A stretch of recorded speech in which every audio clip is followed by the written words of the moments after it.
Анайын десең атаң болосо, тренейин десең энең болосо, негиз эле кыйын болот экен.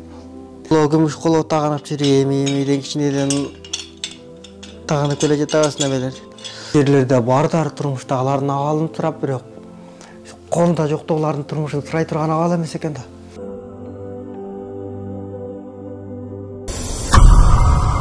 Мен камчы өгүлөрүн Нарына болосо Кочкор району Мандыш айылынан болом. 14 жылдан бери укпай баспай калгам. Кулактын огушу 4-степен дегенде түшүндүрөт. Мындайча айтканда такыр укпайт ал. Имплант менен гана укканга болот экен. Буттун базышы болсо билбейм, калыбына келеби же келбейби. Кулактын огушун калыбына келтириш үчүн эле $40,000. Ал эми жүлүнгө операция жасаш эле $20,000 тегерегинде акча болот экен. Өзүм ата-энемден кичине чагым бери ажыраган элем. Чоң апам багып чоң айткан. Чоң апамдан да ажырап калдым. Азыркы учурларда ушулдордо квартирада турам эми. Шарты жок, бирок жашаса боло турган.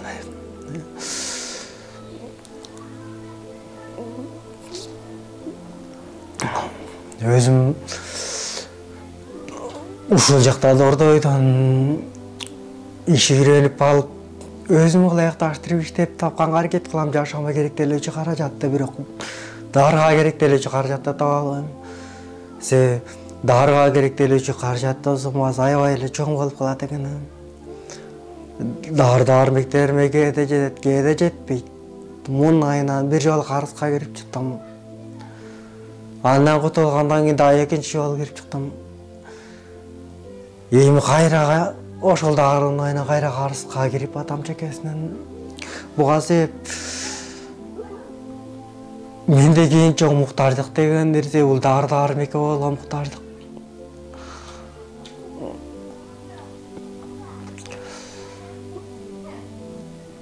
Ушул жашка келгенден бери мурун мага желек болуп турган чоң апам бар эле. Ага да керектүү нерселерин алайын, өзүмө да керектүү нерселерди алайын деп тынбай иштеп турчумун. Азыр болсо каяктан андай нерселерге жок. Чоң апам өткөндөн бери өзүмдү таштап койдум. Бардык нерсени өз убагы келет, баардыгы жакшырат деген үмүттөйм. Бирок билбейм, алдыда дагы кандай турмуш күтүп турганын. Квартира алаган өзү деле чоң көйгөй экен. Ар кайсы жактарга квартира барасың, кээ бир жерлер бул өзү ооруса деп төлөй албай калат деген мааниде, кээ бирлери киргизбей койгон деле учурлары болот. Квартирасы бош турат, сыртында жабылып турган деле учурлар болот, бирок төлөй албай калат деген нерсе менен жакшыраак квартиралары кээ бир жерлери албайт.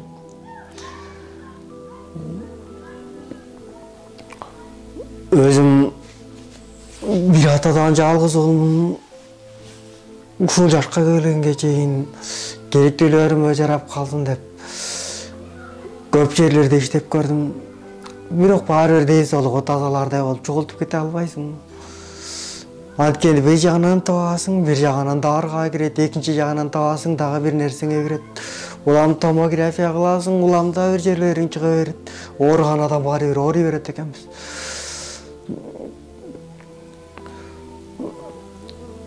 Бир эмес, бир канча жолу аракет кылдым, бирок турмуш жакшырып кетеби деп, бирок акыркы кездери барган сайын көз деле жетпей баратат.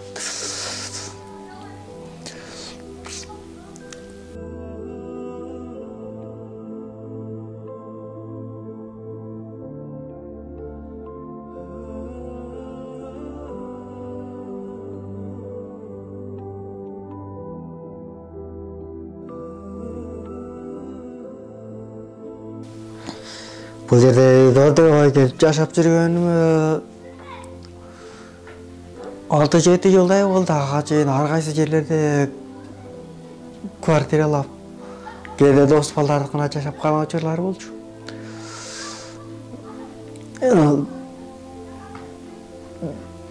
бул жака келип жумуш үйрөнөйүн деп аракет кылып үйрөнө турган жумушумду үйрөндүм, бирок алдыда дагы бизге кандай сыноолор бар экенин мен билбейм да.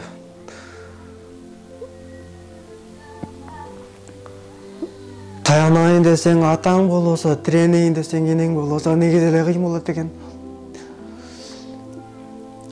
Мисалы башкалар сыяктуу болуп, менде ата эне бар деп бир нерселерге таянып кете албайсың. Кайсыл учур болбосун кыйынчылык болгондо чыгуунун жолун издеген учурлар көп болот менде. Анткени артыңда эч ким турбасын билесиң, чыгыш керек.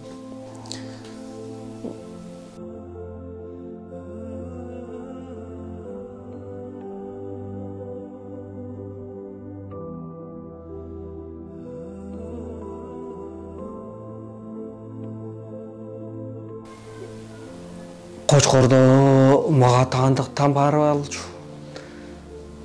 Аны убагында сатып, ден соолугумду калыбына келтирип, коляскадан туруп азыр таяк менен барып жүрөм, бирок ошол эле кезде мүмкүн жүрөктө операция кыла калганында азыр басып жүрмөкмүн. Же угуп жүрмөкмүн экөөнү, бирөөсү эле меники башкаларга салыштырмалуу бир эмес, эки эле жерден кармаган болот. Оң колумда тургандар Кыргыз Республикасынын ичиндеги мейдаштардык. Бул чоң Азия мир дүйнөлүк турнирлердеги мейдаштардык.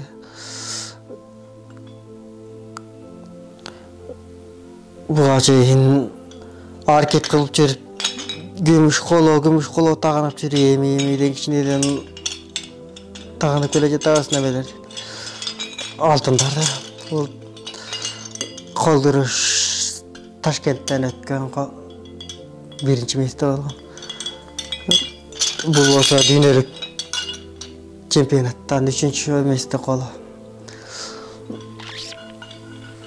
Бул болсо штанга төртү Азия чемпиондуктар дере каражат болуп калган учурларда катышып калам.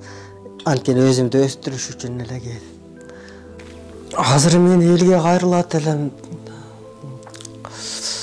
Колдон келсе үй жагынан чоңураак жардам болсо,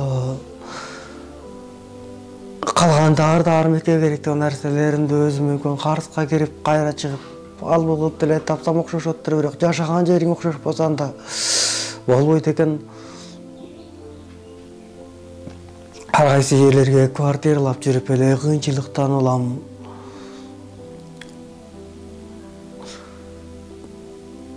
Акыркы кездери бир жакшыраак квартирага чыкканга эч эле мүмкүнчүлүк болбойт.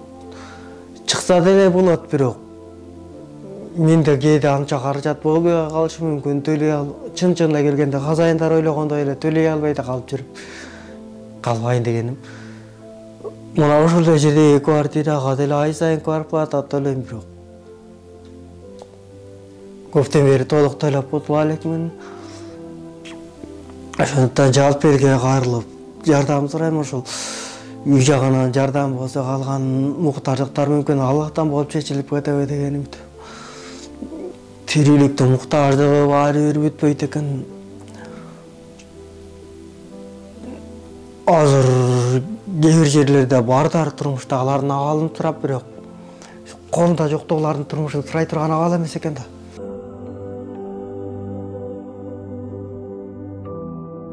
Ушул нерселерден кийин мүмкүн жакшы жашоого умтулуш керек экен деген ой келет кээде туруп.